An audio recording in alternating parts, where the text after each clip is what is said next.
Chers téléspectateurs, dans le cadre de votre jeudi spiritualité, nous nous sommes réunis ici ce matin pour parler du karma avec des interrogations. Est-ce qu'il existe d'abord? Et maintenant, s'il existe, comment il se manifeste? Le karma, qu'est-ce que c'est? Dans ses fondamentaux et dans ses fondements, nous en parlerons justement ce matin. Je commence par Kémoin. Kémoin, nous parlons du karma. Je voudrais que nous soyons d'abord d'accord sur les termes, sinon ça peut aller dans tous les sens. C'est quoi d'abord le karma? Oui, parfait. Le karma, si on se limite, si on veut se référer à la langue qui a donné le mot, c'est-à-dire le sanskrit, qui parle de karman, qui est devenu plus tard karma, ça veut dire agir de manière fondamentale. Et agir, c'est l'ensemble des actions que nous posons. Quand il est rentré dans le védisme, ce karma est devenu action bien faite, ou culte ou sacrifice normalement reproduit. Ce mot karma. Après, plus tard, dans le bouddhisme, le jainisme, et les philosophies hindouistes, le karma est devenu une sorte de rétribution. C'est-à-dire que une récompense. Et ce karma est lié généralement à votre destin. C'est-à-dire ce qui revient toujours. Ça fait donc que, dans ces différentes philosophies, le karma s'est donc présenté comme toute action, tout acte, toute parole que l'homme pose ou prononce et qui lui est rétrocédé à juste titre. C'est-à-dire que, dans cette philosophie notamment, si vous avez tué, n'est-ce pas, de votre vivant, ou bien dans cette incarnation, vous reviendrez être tué. C'est ça la logique. Si vous avez posé un quelconque acte qui a été nocif pour vous, vous allez revenir exactement et vous, c'est-à-dire que vous allez revenir et cet acte sera reproduit sur vous dans le sens d'établir un équilibre. Attends, je veux bien comprendre, hein, certainement les téléspectateurs aussi. Je suis un peu perdu. C'est-à-dire, si par faillite il a tué quelqu'un, oui. Très bien, oui. Et je meurs, oui. Dans la forme de réincarnation, oui. Je vais aussi être tué, oui. C'est ça? Effectivement, vous viendrez être tué. Vous liez le karma à la réincarnation? Oui, dans cette philosophie, fondamentalement lié. Dans la philosophie, lié. Attendez d'abord. Moi, j'ai souvent également appris, c'est-à-dire que si tu as un frère, prenons le cas d'un frère, tu lui as fait du mal, peut-être tu l'as trahi, vous voyez un peu, oui. Même si vous ne mourrez pas, c'est-à-dire que vous allez le payer. Oui. Et on dira aussi que c'est le karma. Est-ce que là aussi c'est le karma? On n'y arrive pas. Parce qu'il faut que nous entendions. On s'entende très bien. C'est pourquoi je voulais d'abord baliser le terrain pour donner d'abord l'origine du mot. Très bien. Et dire ce que pense la philosophie de l'endroit qui a pensé ce mot. Ça c'est bien. Donc pour eux, c'est que dès lors que vous mourrez et que vous avez commis un tort, soit à la nature, soit à quelqu'un, vous rentrez payer ce tort. Et c'est pourquoi M. Sangajnama dit que vous allez vous incarner en cafard. Vous allez vous incarner M. Sangajnama n'a pas été d'accord avec vous. Hein? Non, il ne dit souvent pas d'avoir la réincarnation. Oui, il le dit souvent pour moquer un peu. Hein, pour dire que vous allez revenir en cafard, on va vous tuer. Ça, c'est la logique de la philosophie bouddhique, védique, jainiste, qui pense ainsi. C'est-à-dire que si vous avez commis des torts d'un certain type, vous revenez payer les mêmes torts. Et généralement, c'est la personne tuée qui revient également. Vous portez le tort que vous lui avez commis. Donc c'est la personne que vous avez tuée. Oui, oui. Qui reviendra si vous tuez. Portez le tort. Et moi je me dis, on entre donc dans un cycle de karma interminable. S'il faut faire cela continuellement. Là maintenant, là où je vais chuter, pour qu'on se comprenne bien, c'est la pensée africaine. Parce qu'à chaque fois, il faudrait qu'on se focalise là-dessus. Que dit l'Afrique? Il y a ce qu'on appelle Ubuntu. C'est-à-dire que je ne suis pas sans les autres.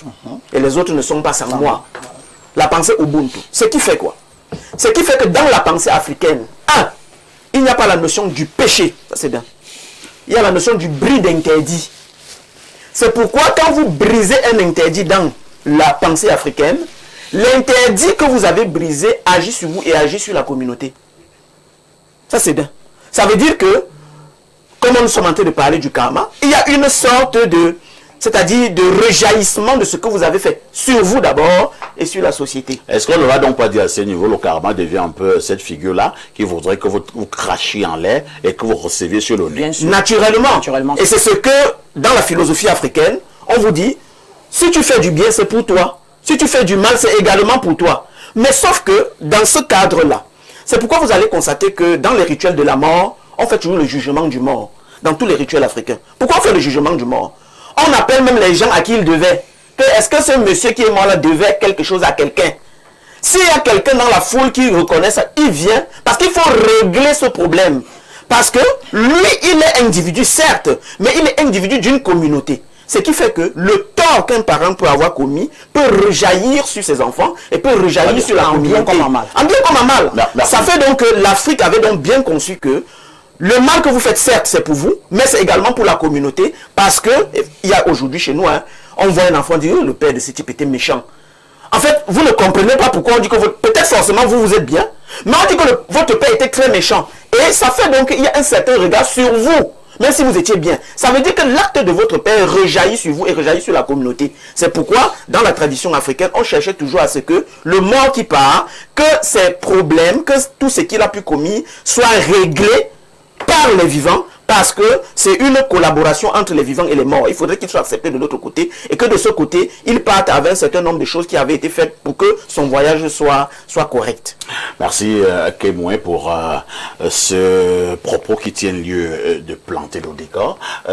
Maître Brana, je ne vais pas trahir un secret dans nos échanges en off. Lorsque je vous ai dit qu'on devait parler du karma, vous m'avez dit, ah parfait, c'est l'un de mes sujets préférés. Et maintenant, nous en parlons. Donc, le karma, quel est le regard global et précis que vous jetez sur cet aspect des choses? Très bien, merci bien, monsieur Parfait.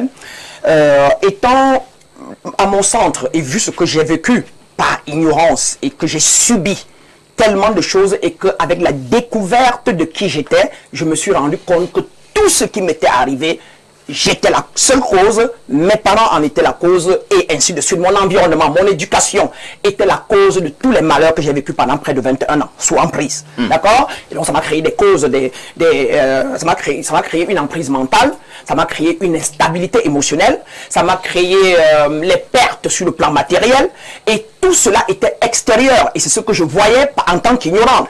Mais quand j'ai pris conscience de qui j'étais, j'ai commencé à me rendre compte d'où je créais tout ça. Et je créais tout ça de l'intérieur, en conscience, volontairement, mais inconsciemment. C'est-à-dire que je pensais ces choses-là et je les manifestais. Je pensais que quelqu'un va me tuer, et je sentais que quelqu'un va me tuer. Je pensais que mon grand frère qui a beaucoup d'argent, parce qu'on était né un peu pauvre, alors il a eu l'argent à 19 à 20 ans, il est franc-maçon, il est sorcier, c'est lui qui me fait du mal, c'est lui qui m'a lancé la toux, c'est lui qui fait que je n'ai pas de succès. Et je ressentais ça au quotidien et j'ai rêvé de mon grand frère. Il doit être en train de m'écouter, tonton Nana. Pendant 21 ans, je le voyais me poursuivre dans les rêves. Tous les jours, je me réveillais à 1h le matin en Suisseau. Je prenais des vols des États-Unis. Je payais le billet le lendemain pour venir au Cameroun, aller chez les Bamoun pour qu'on me soigne parce que j'ai rêvé qu'on m'a vendu dans la rose qu'on a la franc-maçonnerie et c'est mon grand frère qui m'a vendu. Et les Bamoun me prenaient 2 millions, 3 millions et ne dis rien, ne parle plus parce qu'ils sont autour de toi. Donc les Bamoun vous escortent je paye, c'est justement, mais à leur manière. Ils ont certains Bamoun. Hein. Et j'ai payé certains, pas tout le monde, justement, c'était une façon de dire que les marabouts, les charlatans. Tout à fait. Et sans compter, je peux dire, j'ai fait 39 marabouts dans ma vie. À la recherche de la guérison, de la libération mentale, de la libération spirituelle, ce que je vivais pendant 21 ans. D'accord? Et je n'ai trouvé ça nulle part. Ni à l'église, j'étais catholique, catéchiste pendant 13 ans. Et je n'ai pas trouvé ça chez les luthériens, ni chez les évangélicaux. Au contraire, dans les églises où je suis parti de réveil, on m'a dit de devenir pasteur. Et on m'a dit comment on va prendre, comment on va estorquer les gens. J'ai fui. Et chez les marabouts, on m'a dit d'aller laver, d'aller donner la nourriture au crâne. Je suis allé donner, rien n'a changé. On m'a dit d'aller, mais c'est quand j'ai changé mon intérieur. Quand j'ai fait la purification mentale, j'ai stabilisé mes émotions, j'ai fait la purification de mon corps physique, j'ai évité de manger certains éléments, que j'ai fait du yoga. Donc l'union entre mon corps, mon esprit et mon âme, c'est alors que j'ai commencé à sentir le changement et avec l'apprentissage de la métaphysique, de la compréhension des lois, de la cause et de l'effet, j'ai commencé à poser ce que je voulais de l'intérieur et j'ai commencé à les faire manifester sur le plan physique quand je voulais et en temps réel. Cela dit, voici ce que j'enseigne à mon centre. J'enseigne sur le karma. Donc quand les gens entrent en premier, en initiation 1, c'est d'abord pour les prendre, parce qu'ils viennent toujours parce qu'ils ont un problème. La première chose, c'est la compréhension de ce qui t'est arrivé. Et Maître Brana dit ceci dans son centre. Ce que j'ai canalisé de la lumière, de la grâce. De ceci en matière de karma. Le karma est la loi sacrée de cause, de conscience et de rééquilibrage. Le karma n'est pas un Dieu qui vous punit, comme on pense souvent. Et c'est ce que nous, en tant que chrétiens, je pensais et je croyais donc qu'il y avait quelqu'un assis quelque part avec une longue barbe qui me bloquait ou qui me faisait du mal. Et je continue. Il est la mémoire de ce que vous avez sémé, la conséquence de ce que vous entretenez. Et en dernier, l'enseignement de ce que votre conscience n'a pas encore transcendé. Je m'arrête là. Voilà c'est ça le karma. Ouais. Voilà le karma. Cheikh Ali, que pensez-vous du karma? Et maintenant, est-ce que les individus, d'autres peuvent vous faire comprendre qu'eux, ils ne prennent pas cet aspect des choses en compte? Et surtout qu'on a fait allusion tout à l'heure à la réincarnation. Que pensez-vous du karma? Bon, parfois ici, il faut comprendre que le karma et la réincarnation sont deux concepts qui sont très liés. Que moi, essayer un peu de voiler leur croyance, parce que lorsqu'ils croient à la réincarnation, moi je dis le karma c'est la conséquence de nos actes. La conséquence de nos actes. Chacun est responsable des turpitudes causées par ses propres désagréments. Conséquence ou avantage? Oui, de nos actes. Mais j'ai noté un point tout à l'heure. Hein. Vous dites que le karma et la réincarnation sont liés. Oui, c'est lié. Là, vous croyez déjà à la réincarnation? Non, je suis en train d'expliquer. J'explique. Parce que vous nous avez dit sur ce plateau, la semaine dernière, que la réincarnation, c'est du pipeau. Parfait. Parce que je veux bien comprendre. Parfait. Oui. Expliquer une chose ne veut pas dire croire à la chose. Allez-y. Je peux expliquer plusieurs choses, mais je ne crois pas à cette chose.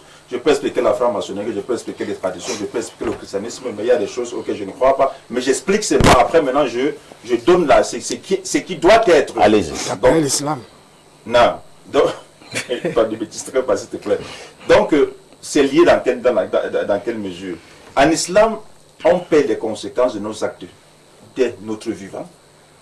Et on continue à payer après la mort. Mais ce karma qui consiste à partir... Attends, là je vais encore vous interrompre. Oui. Vous dites qu'on continue à payer après la mort. Vous êtes encore en train de vous contredire. Non, parce que vous nous avez dit ici sur ce plateau, attendez, à plusieurs reprises, que chez vous, quand quelqu'un est mort, il est mort. Mais comment je peux encore payer quelque chose alors que moi je suis déjà mort? Le salaire ici, j'ai expliqué, ce soit le paradis, ce soit l'enfer, j'ai expliqué ça, non? Donc il y a un lieu, on me dit qu'il y a un lieu, il y a un lieu, non? Ici à la VAR. Non, tiens là-bas, mettez là-bas.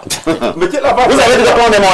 Si je suis déjà mort, je paye encore. Quand on est mort, j'ai dit ceci, quand on est mort, il y a le séjour de la tombe, après il y a la résurrection, après il y a le jugement, après soit le paradis, soit l'enfer, j'ai expliqué ça.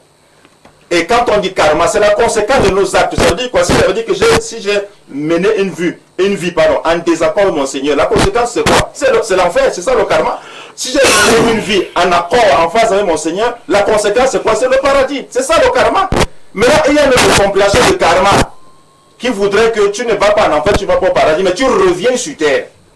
Moi, je donne la compilation de l'islam. Dans l'islam, tu ne reviens plus. Non, tu payes la conséquence de tes actes.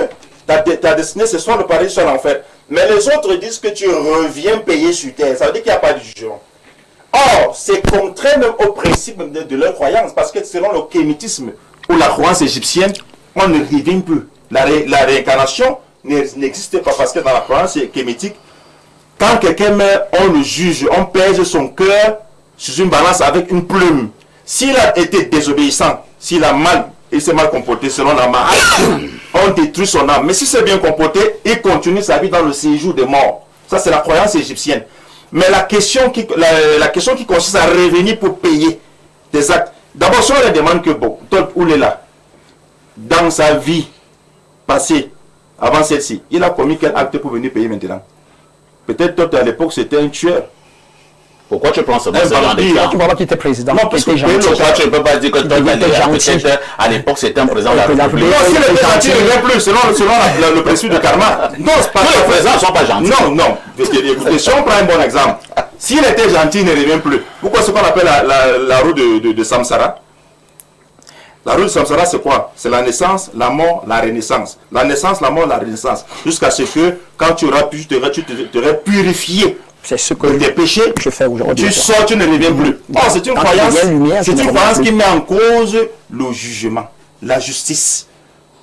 Parce que si quelqu'un a détourné les milliards dans la caisse de l'État, il meurt. Il va venir payer ça comment? Alors, je vais être encore... ici, c'est pour comprendre. Hein. Oui. Si je m'en tiens à ce que vous dites, vous allez me recadrer si ce n'est pas vrai. Oui. Vous croyez en un karma lorsque l'être est encore vivant. Vivant. Très bien. Oui. Mais maintenant, vous ne croyez pas à ce karma qui voudrait que quelqu'un est mort, il Oui. se réincarne et maintenant il paye son karma. Exactement, on ne croit pas à ce karma. Très bien. Et Banganox, quel est le regard que vous posez sur la problématique inscrite à l'ordre du jour ce jour? La problématique inscrite à l'ordre du jour est une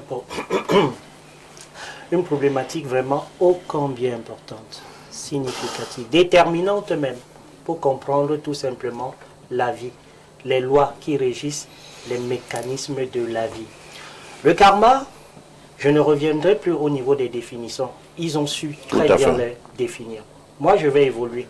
On a dit que le karma est lié à la réincarnation. C'est vrai. Mais il faut comprendre ce que ça veut dire.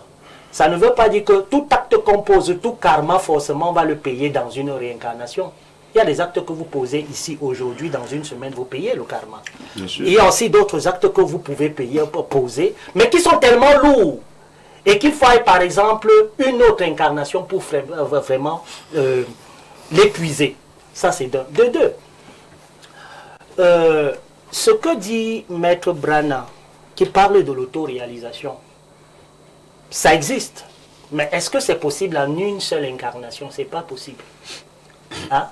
C'est les vieilles âmes. Je dis bien, c'est les vieilles âmes qui s'auto-réalisent, qui parviennent donc à cette pleine conscience initiatique assumée qui permet donc de véhiculer et d'incarner la lumière. Sachons une chose, comme on l'a dit, le karma est une réalité connue de tous les peuples et de toutes les langues, soit de manière nominative, soit de manière descriptive. D'ailleurs, dans ma langue que je parle, on va parler par exemple Léondo, il n'y a peut-être pas un mot, peut-être qu'il y en a, mais que je ne sais pas, mais je sais qu'il y a des métaphores qu'on utilise pour les déclamer. Par exemple, Obuamba. Je crois qu'il a commencé à le dire. Tout à fait. C'est-à-dire, le bien que je fais est mon bien. Le mal que je fais est le mien. C'est une façon de dire que dans la notion de karma, il ne faut pas voir ça forcément comme une punition extérieure ou une rétribution extérieure à nous, non plus comme une simple vue de l'esprit, mais un mécanisme cosmique de régulation et de continuité. Car l'univers est loi et tous les initiés, y compris les érudits scientifiques, le savent. L'énergie ne se perd jamais. Elle se transforme. Si. Elle nous revient soit de manière amplifiée ou transformée. Et c'est pourquoi toutes les sagesses d'accord du monde sont unanimes. En commençant par la sagesse africaine qui a inspiré les autres. Et qu'est-ce qu'ils disent, entre autres formules de sagesse? La main qui donne recevra toujours. Tout ce qui est injustement brisé, détruit, exigera réparation. La conscience qui s'élève attirera toujours la bénédiction.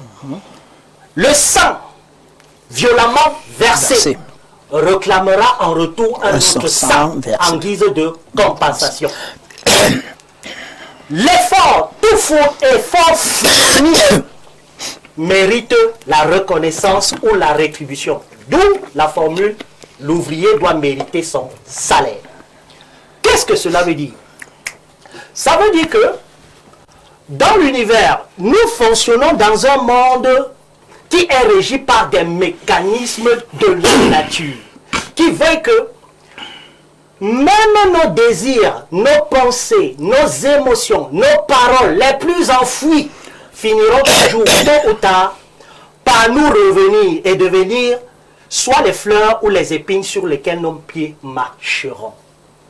D'où l'opportunité donc de l'initiation. Et pour répondre donc à la question de l'imam qui demande si aujourd'hui Thoth est ce qu'il est, qui il était dans une autre incarnation, pour comprendre quel est le karma qu'il est venu payer.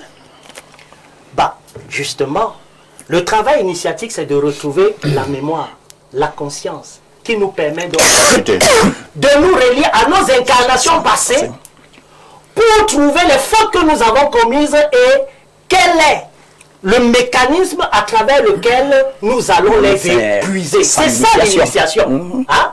Et c'est pourquoi les personnes qui ont la capacité eux-mêmes de négocier leur karma sont des personnes qui retrouvent la mémoire de leur vie, de leur mission. Pour celles et ceux qui n'ont pas retrouvé la mémoire, c'est la nature et la vie qui va leur imposer les méthodes par lesquelles ils devront épuiser leur karma. Je m'arrête d'avoir ceci. Alain, donc, si j'ai commis du mal et je demande pardon, est-ce que le karma peut toujours me suivre? Monsieur Parfait, oui, si vous me donnez 2 secondes pour que j'aide, et puis ça va peut-être aider. Oui, en quelques secondes. Juste en quelques secondes. Comme disait le frère Ebonga, en général, il faut qu'on le comprenne, parce que quand on ne va pas dans l'hermétisme, ou alors, si vous voulez, dans notre monde invisible, et on ne fait que parler aux téléspectateurs seulement de l'exotérisme, parfois, ils restent toujours sur leur faim. Alors, de tout ce qu'on dit là, quand on parle de karma ici, on parle, si vous voulez, de l'égrégore intérieur, ou encore moins de sa mémoire énergétique. Donc, de par la loi de la vibration depuis l'Égypte ancienne. Alors, c'est un état énergétique. Quand je mets une parole, regardez-moi bien, je dis, oh là là, mais qu'est-ce qu'elle est belle! Vous voyez que je ne peux que sourire parce que le mot, l'émotion belle, hein, et qui le ressent? Qu'elle l'écoute ou qu'elle n'écoute pas, c'est moi qui ressens l'émotion et la vibration de la beauté. Et je m'embellis moi-même. Et la même chose si je dis, mais quelle vilaine femme, regarde-moi ça, qu'est-ce qu'elle est laide, elle m'énerve cette femme. C'est moi, et c'est dans ça que Jésus disait, mais jugez point pour n'être point jugé, c'est la rétribution. Donc, ce que vous émettez comme parole prend source dans la pensée ou dans l'intention, et l'intention prend source dans les paradigmes limitants ou alors les paradigmes normaux si on s'est purifié, qui sont logés dans le subconscient. Et les paradigmes donc prennent leur source où? Dans notre éducation, dans nos doctrines, dans notre environnement, etc. Alors, une fois tout cela acquis, on peut donc projeter, parler, se comporter selon ce qu'on a reçu, croyant que c'est la vérité. Voilà pourquoi beaucoup sont croyants. Ils croient à ce qu'un maître a dit. Mohamed a dit un maître, Jésus a dit un maître. Alors on est croyant parce qu'on n'a pas encore fait le travail de purification. Donc c'est la loi de la vibration et tout est vibration et tout est énergie. Merci pour cet ajout. Alain Dou, vous avez donc la parole et ma question, je vous la repose. Si l'on a commis un tort, un mal, est-ce qu'en demandant pardon, le karma peut s'éloigner de nous? Bien, ta question est tendancieuse. Pourquoi? Parce que tu valides tacitement le karma en me la posant. J'espère que tu en es conscient. Je ne valide rien. Non, écoute la structure de ta question, la rhétorique. Vous allez m'apporter un carnet de questions ici. Non, je réponds. Cela c'est fait que vous ne croyez pas. Tu connais ma position. Allez-y. Bien. Mais je vais quand même prendre le soin de briefer sur le karma avant de donner ce que j'en pense. Il ne faut pas forcément croire que le karma, même si je ne crois pas à ce concept, que le karma est dénué de sens. Il faut avoir l'honnêteté intellectuelle de le reconnaître. Pourquoi? Parce que c'est une philosophie de certaines spiritualités qui repose sur le principe de la causalité que nous connaissons dans d'autres domaines de la vie. En physique, il y a le principe de la causalité. Action, réaction.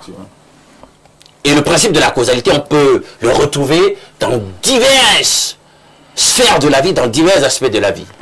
Alors, le principe en question, la théorie en question veut que toutes mes actions en tant qu'être de conscience, mes paroles, mes pensées, mes émotions, produisent une loi de causalité. C'est peut-être à ce niveau que je rejoins Brada. parce que la physique vibratoire l'atteste. D'accord? Si je suis mu par des émotions positives, je suis rétribué à la mesure de ce que je dégage comme émotion. J'attire aussi, justement dans la création, ce qu'il y a de positif. Vous le savez, c'est-à-dire que là, on a établi ça à la santé mentale. Quand on vous parle par exemple de la rirothérapie, on dit le fait de rire apporte des bienfaits, non pas seulement sur le plan somatique, mais même sur le plan vibratoire. Toutes ces émotions positives, le fait d'avoir de la compassion, d'aimer, c'est rétribué. Bien, en ce sens, on peut donc dire que, écoutez, il y a un principe de la causalité qui s'impose à tous. Dans la Bible, le Christ va vous dire, ce qu'on aime aura sémé, il le moissonnera aussi. Ce que vous voulez que les hommes fassent pour vous, Matthieu 7,12, faites-le de même pour eux. Donc, ces principes-là, ils sont connus. Mais, maintenant, je te donne donc ma position pour dire que, écoutez, si le principe existe, lié à la conception que les gens ont de ce concept du karma, dans son lien fondamental, quoi qu'on dise, à plus ou moins dosé fortement ou moins fortement avec la réincarnation, ça pose un problème, non pas seulement sur le plan scientifique, mais aussi sur le plan philosophique et logique. Je m'explique. Bien, dans cette vie, je suis bidon, c'est la résultante d'un karma. D'accord? Le bébé de 2 ans qui meurt d'un cancer, dans la logique du karma, il assume son karma. Sauf que, on se pose quand même des questions d'ordre philosophique et logique. Il n'a pas la possibilité de se racheter. Je réponds donc à ta question. Il meurt de son cancer, il n'a pas la possibilité de se racheter. C'est terminé pour lui. Donc, ça pose un problème. Mais cette philosophie-là ne pose pas sur la table la problématique de la possibilité de rémission, de la compassion. C'est une machine, un système de justice machinal, froide, cynique, déshumanisé, on pourrait dire ça. Bien, dans la logique du karma, puisque nos vies présentes sont la résultante des karmas, mais quel était le premier des karmas? Parce que tout à l'heure, que nous a joué avec les mots, quand il dit que chez eux, dans la perspective africaine, on ne connaît pas le péché. Non, attendez. Dans le champ sémantique du vocable péché dans la Bible, justement, la transgression existe. C'est-à-dire que violer, justement, les tabous, les interdits, ça dans la polysémie du mot péché, on retrouve ça. Que vous dites retrouver chez vous, présent chez vous, chez les Africains, comme vous voulez appeler. Nous sommes Africains, mais comme vous dites que c'est vous qui régentez le bord en question, je pense ça comme ça. Bien. À qui on doit dans le premier karma initial? Puisqu'il faut un péché originel, une cause initiale. Ça venait d'où le premier karma? Bon, maintenant, sur le plan logique, il faut quand même essayer d'expliquer aux gens. Si dans ma vie présente, j'assume un karma, où se trouve ma conscience, mon niveau de responsabilité? Je suis en train d'assumer un karma d'une vie antérieure. Bon, mon libre arbitre se situe où parfait, ma responsabilité. Ça veut donc dire que dès que je finis avec ce karma, le karma s'annule. Le système en réalité ne doit plus prospérer. Ça c'est de deux. Attention, il y a un problème que pose le karma. Écoutez, qu'est-ce qu'on transfère finalement? On a abordé le sujet avec l'incarnation, puisque j'ai dit les deux sont liés. Les physiciens s'intéressent à ça. On va chuter. John Locke dit que ça pose un problème fondamental appelé le problème de l'identité personnelle. Alors, dans une vie présente, mon moi c'est lequel? Qu'est-ce qui m'a été transféré par réincarnation dans cette vie karmique? Est-ce ma mémoire? J'ai parlé des expériences qui ont été menées au niveau de l'université de Virginie par des 2 psychiatres sur le sujet à partir de plus de 3000 âmes pour essayer de tester justement ces prétentions autour de l'incarnation. Et on voit donc qu'il y a un problème de mémoire qui se pose. Qui suis-je finalement? On n'arrive pas. Est-ce qu'il y a eu un transfert de conscience? La physique dit non. On n'arrive pas à démontrer qu'il y a un transfert de conscience. Et vous voyez bien que dès qu'on parle de conscience ou de l'âme, c'est-à-dire le siège du libre arbitre, de la conscience, de la mémoire, de la volonté, des émotions, nous ne sommes plus dans la sphère de la matérialité. Nous sommes dans la sphère justement des choses invisibles. Donc, à ce niveau-là, la physique dit, ben, on essaie au niveau vibratoire de voir donc comment il y a ce transfert. On n'arrive pas à démontrer le transfert en question de conscience ou de mémoire. Donc, il y a un problème. La biologie dit, bon, est-ce qu'on réussit, quand vous faites votre transfert karmique là, est-ce qu'on réussit à avoir un héritage de matériel génétique, de telle sorte qu'on parle de karma? Ben, on voit bien comment la personne qui est réincarnée et qui assume le karma dans la vie présente a le matériel génétique de sa vie antérieure. Ça aussi, on ne voit pas comment on peut démontrer cela. Donc il y a énormément de biais autour du karma, sur le plan logique, sur le plan philosophique, sur le plan objectif, même s'il y a un intérêt au sujet de son principe de la loi de causalité. Permets-moi perfect aussi, s'il te plaît. Oui, il est chrétien. Quand il dit qu'on ne parvient pas à démontrer le transfert de conscience, oui. On a aussi été chrétien. Dans la Bible, oui. Quand on passe, je crois, c'est de Samuel à... Qui suit Samuel? Il y a 2 prophètes qui se suivent. Et celui qui part, on dit que son nombre est transféré à... C'est écrit dans la Bible. Je ne sais pas si c'est Samuel ou Jésus. Élie et sa voilà. C'est écrit. Et n'allons même pas loin, il y a Jésus. N'allons même pas loin, il y a Jésus. C'est mon temps de parole, mais tu fais maintenant, s'il te plaît. Vous l'avez ajouté. Oui, tu as je reviens sur cet élément où tu dis qu'il n'est pas possible de transférer une conscience. Moi, je te prends un cas dans la Bible où on démontre, où on dit que Élie, quand il partait, on a transféré son nombre. Ah, c'était Samuel, je crois. Samuel, c'est... Bon, je peux répondre. C'est pour cela qu'on dit, faut pas dire des choses qu'on ne maîtrise pas. Parce que déjà, si tu n'es pas capable de citer la référence et restituer les informations exactes sur ce que tu entends dire, parce que je me suis retrouvé dans ce que tu entends dire, mais tu as des informations erronées. Vas-y. Transfert du manteau. Oui, voilà. Oui, c'est ça. Et avec le manteau, un transfert magistériel, on est d'accord? Oui. Entre Élie et Élie et Élisée. Les voilà. gens ont parlé dernièrement de Jean-Baptiste. Et ils ont dit... Non, restons sur Élie et Élisée. Justement, je t'ai déjà expliqué. Mettez à l'un de vous répondre. Ce n'est pas un transfert de conscience. Élie a été enlevé de son vivant pour les cieux, dit la Bible. C'est un acte prophétique et symbolique d'un transfert magistériel à l'unité. Hermétiquement? Non. Hermétiquement? Pas là pour le décor.